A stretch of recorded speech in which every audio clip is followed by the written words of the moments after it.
Children, I hope you all have enjoyed your rainy season. Now let's get back to work. I want you to do some composition work, which is right in front of you. You have to write an essay of 120 to 150 words on the following topic, right? And write a letter to your younger brother advising him to study hard for the annual examination, and one application. This is your written work which you have to do first. Then after this, okay, the next lesson for you is about tenses, which you have been doing right from class 1 till class 8. This is just simply a review for you, but still I would like to give you a thorough revision. Look at the table that I have made for you. Carefully study the following table of tenses and do the exercise given below. Now we have actually, what does the tense tell us? It's the time of the action. When do we do an action? At what time? That is important. If we are doing it now, it is present. If we have done it earlier, couple of hours back, months back, weeks back, years back, that is past. And what we plan to do afterwards, that is future. Now, let me remind you that we have 4 different forms of the tenses. The first one is known as simple, or we can also call it indefinite. Why we call it indefinite? It's because it just simply tells us what we are doing, or what we had done, or what we will be doing.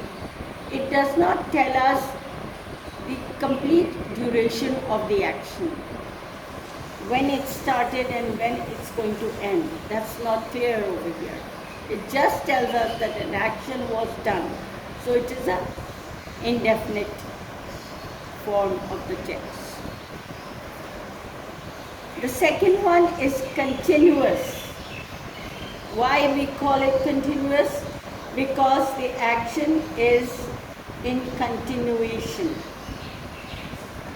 For example, if right now I am reading, what I did last night, I was reading. And what I will do a couple of hours afterwards, I shall be reading. Now, one thing I would like to revise with you are the different pronouns that we use. They must be clear to you also. Like with I, I'm using am.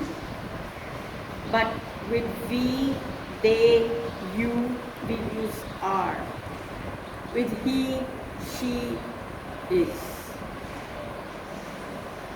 Similarly, in past, I was reading, but we, plural, second person, were. We were reading, they were reading, you were reading. When we talk about one singular person, he and she, it will become was. Now, for the future part, we shall. They, you, he, she, will, and will be. The third form is the perfect form. Why we call it perfect? Because we know certain thing, certain action was started and it has stopped now. It's no more continuing. It's absolutely clear. I have read. That means I've already read. I'm not reading it anymore. I have already read. We, they, you, we use have in it. He and she will have has in it. And in the past form, all of them take the same form. I had read, we had read, they had read, you had read, and she and he had read. I shall have read. The same thing goes in future.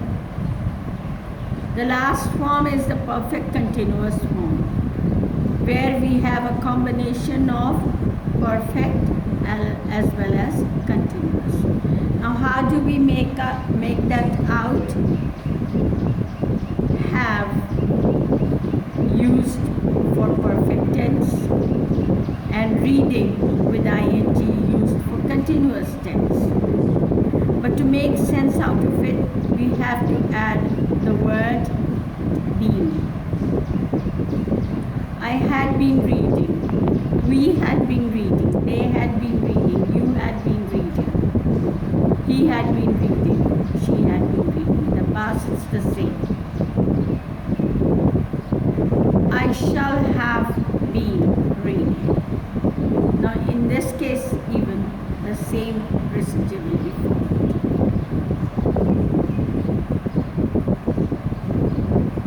Now there is an exercise given below. I want you to change these sentences into their asked form.